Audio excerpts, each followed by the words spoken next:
नमस्कार. Cook with मामीमध्ये सर्वांचं स्वागत करते. तर आज आपण स्पायरल पिझ्झा बनवणार आहोत. तर हा एक पिझ्झाचाच प्रकार आहे, पण आपण याला थोडंसं स्पायरलमध्ये शेप केलेलं आहे, त्यामुळे आपण याला स्पायरल पिझ्झा असं म्हणू. तर एरवी आपण बघतो की डॉमिनोजमध्ये वगैरे गेलो की झिंगी पार्सल असं आपण ऑर्डर देतो. तर तो सुद्धा एक पिझ्झाचाच प्रकार असतो. सेम इन्ग्रेडियंट्स वापरलेले असतात, फक्त शेप वेगळा असतो. तर हा सुद्धा पिझ्झा सेम जो आपण पिझ्झासाठी इन्ग्रेडियंट वापरतो त्यांनीच बनलेला आहे, पण शेप याला आपण वेगळा दिलेला आहे, त्यामुळे आपण याला स्पायरल पिझ्झा असं म्हणू. तर रेसिपी आवडल्यास चॅनलला सबस्क्राईब करा आणि बाजूला दिलेली बेल आयकन आहे त्यावरतीही क्लिक करा. आणि आता सुरुवात करूया रेसिपीला. तर या ठिकाणी आपण गव्हाचं पीठ न वापरता मैदा वापरणार आहोत. तर इथे मी 1 वाटी एवढा मैदा घेतलेला आहे.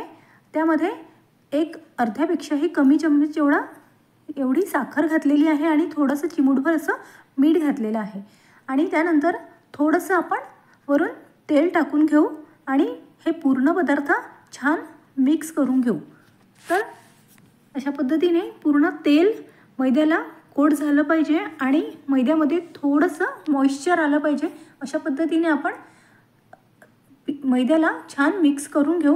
तर हे ईस्टचं पाणी आहे. कोमट पाण्यामध्ये आपण साखर घालून ड्राय ईस्ट घालून त्याला ॲक्टिवेट करून घेतलं होतं. तर ते हे ईस्टचं पाणी आहे, त्याने आपण हा मैदा भिजवून घेणार आहोत. तर अशा पद्धतीने मैद्याला भिजवून घेऊन आपल्याला एक सॉफ्ट असा डो बनवून घ्यायचा आहे. तर इथे माझा डो बनवून झालेला आहे. तर आता थोडंसं हातावरती तेल घेऊन या डोला एकदा आपण हलक्या हलक्या हाताने मळून घेणार आहोत. तर इथे डोला आता मळून झालेला आहे आणि आता आपल्याला याला कमीत कमी 1 ते 1.5 तास रेस्ट द्यायचं आहे. तर ईस्टच्या पाण्याने आपण या मैद्याला भिजवल्यामुळे 1 ते 1.5 तासानंतर हा डो आपल्याला साईजमध्ये डबल झालेला दिसेल. तर आता 1 ते 1.5 तास, साधारणतः जवळपास 2च तास झालेली असावी. तर 2 तासानंतर डो आपला साईजने डबल झालेला आहे. तर ही एक गॅस तयार होते. आपण ॲक्टिवेट ईस्टने मैद्याला जेव्हा भिजवतो तेव्हा मैद्यामध्ये अशा पद्धतीने एक गॅस तयार होते. तर त्या गॅसला आपल्याला रिलीज करायचं आहे आणि हा असा डो आपला इथे छान सॉफ्ट असा तयार झालेला आहे. तर परत थोडंसं हाताला तेल घेऊन मी या डोला मळून घेतलं होतं आणि आता आपल्याला या डोला खाली प्लॅटफॉर्मवरती घेऊन छान हाताने असं स्ट्रेच करून मळून घ्यायचं आहे. तर या ठिकाणी तुम्हाला थोडंसं हाताला जास्तच चिकटल्यासारखं वाटत असेल तर अजून तुम्ही थोडंसं तेलाचा वापर करू शकता. आणि आता जरी हा डो एकदम चिपचिपा वाटत असेल, पण मैदा आहे, मैद्याचा डो आहे, तर जेवढा आपण याला मळू तेवढा जास्त डो सॉफ्ट आणि थोडासा घट्टसर बनत जाईल. तर कंटिन्युअसली डो मळून घेतल्यानंतर अशा पद्धतीने आपला छान डो तयार इथे झालेला आहे. तर आता आपल्याला प्लॅटफॉर्मवरती थोडंसं मैदा किंवा गव्हाचं पीठ घातलं तरीही चालेल. तर असं करून आपल्याला याची एक लांबसर गोल अशी चपाती लाटून घ्यायची आहे. तर चपाती लाटताना पूर्ण गोल राऊंड शेपमध्ये चपाती लाटून न घेता आपल्याला थोडासा लांबसर भाग करून घ्यायचा आहे. तर चपातीची थिकनेस तुम्ही बघू शकता, एकदम जाडीही नाही आहे आणि एकदम पातळही नाही आहे. तर अशा पद्धतीने आपली लांबसर गोल चपाती लाटून झाली की हा आपला होममेड पिझ्झा सॉस आहे, तो आपल्याला या चपातीवरती छान स्प्रेड करून घ्यायचा आहे. तर इथे सॉसची लेअर छान स्प्रेड करून झाली की हे ऑरिगॅनो आणि काळे मिरीची पावडर मिक्स आहे, तर हे मी त्यावरती टाकून घेत आहे. तर त्यानंतर हे थोडेसे चिली फ्लेक्स आहे, ते सुद्धा मी इथे टाकून घेणार आहे. आणि ऑरिगॅनो आणि चिली फ्लेक्स टाकून झालं की आता आपल्याला यावरती मोझरेला चीज टाकायचं आहे. तर हे मोझरेला चीज आहे. तुमच्याकडे जर नसेल तर तुम्ही साधं प्रोसेस चीज जरी वापरलं तरीही चालेल. तर माझ्याकडे होतं म्हणून मी वापरते. तर इथे मोझरेला चीज टाकून झालं की आता प्रोसेस चीजवरून आपल्याला छान किसून घ्यायचं आहे. तर आता पिझ्झा असल्यामुळे आपल्याला चीजचं प्रमाण थोडंसं जास्तच ठेवायचं आहे आणि सर्व चीज वगैरे टाकून झालं की आता आपल्याला या चपातीला असं एका साईडवरून दुसऱ्या साईडला रोल करत करत फिरवत न्यायचं आहे। तर अशा पद्धतीने थोडंसं हलकं हाताने प्रेशर देऊन तुम्ही चपातीला पूर्ण रोल करून घ्या। ज्या एजेस राहिल्या असतील त्याही आपल्याला हाताने छान असा स्टिक करून घ्यायची आहे। तर अशा पद्धतीने पूर्ण चपातीचा आता रोल तयार झालेला आहे। तर आता हाताला थोडं जर पिझ्झा सॉस चिकटल्यासारखं वाटत असेल तर तुम्ही वरून थोडंसं पीठ घालून घ्या। त्यानंतर चाकूनी रोलला मध्यभागातून असा एक कट द्या पूर्ण। ज्या पद्धतीने आपले रोलचे 2 सारखे भाग होईल। तर इथे मी चाकूला थोडीशी जास्त धार असलेला चाकू घ्या जेणेकरून आपला रोल छान कट होईल। तर इथे रोलला मी 2 सारख्या भागांमध्ये डिवाइड करून घेतलेला आहे।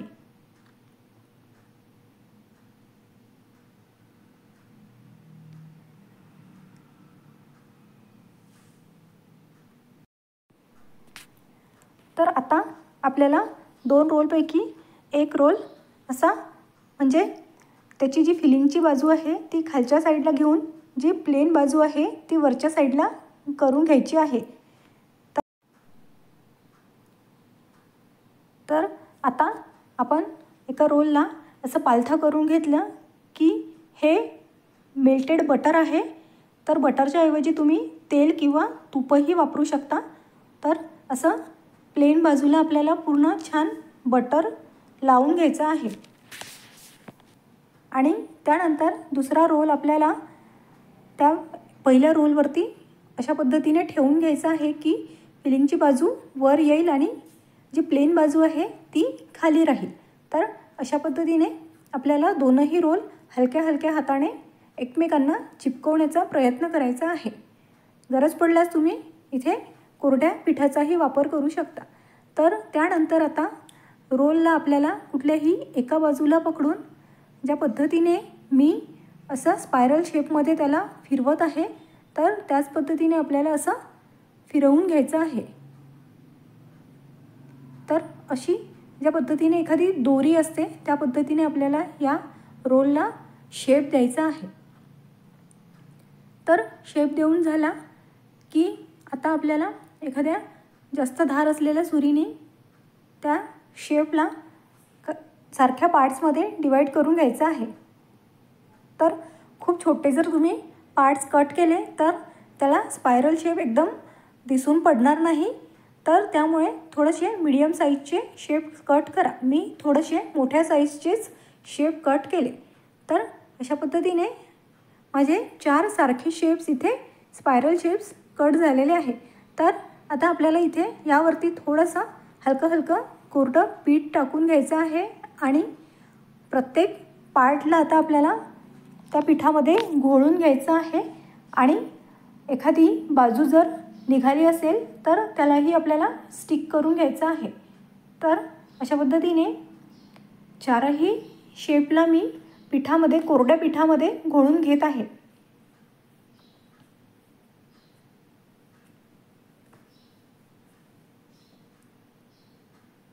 तर हे गव्हाचंच पीठ नंतर मी वापरलं होतं, तुम्ही मैदाही वापरू शकता।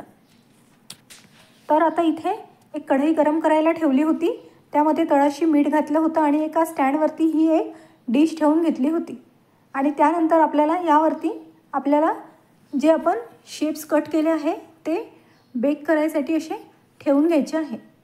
तर शेप्स ठेवताना 4ही शेप्समध्ये थोडंसं हलकं डिस्टन्स तुम्ही ठेवा आणि त्यानंतर असं एक झाकण झाकून ठेवा। जर गॅप दिसत असेल तर एखादी वजन तुम्ही असं वर ठेवू शकता।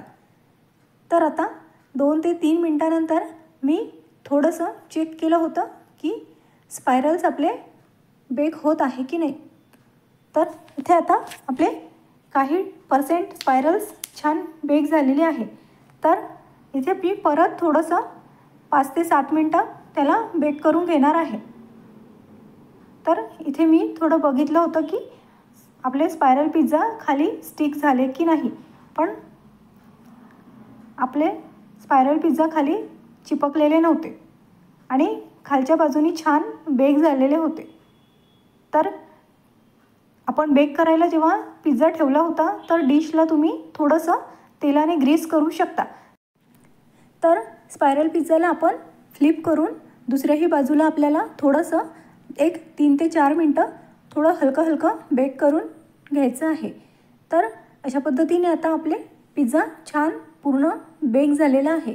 तर आता आपण याला एका डिशमध्ये वेगळं काढून घेणार आहोत.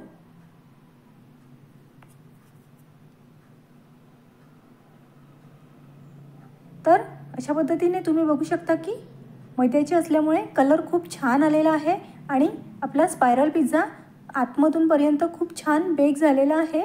आणि मी डिशला खालून तेल लावायचं विसरले होते तरीसुद्धा आपले स्पायरल पिझ्झा डिशला चिकटलेले नाही आहे.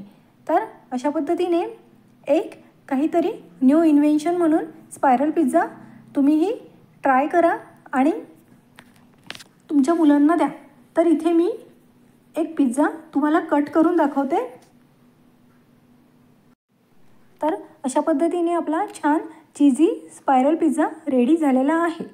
आवडल्यास नक्की ट्राय करा.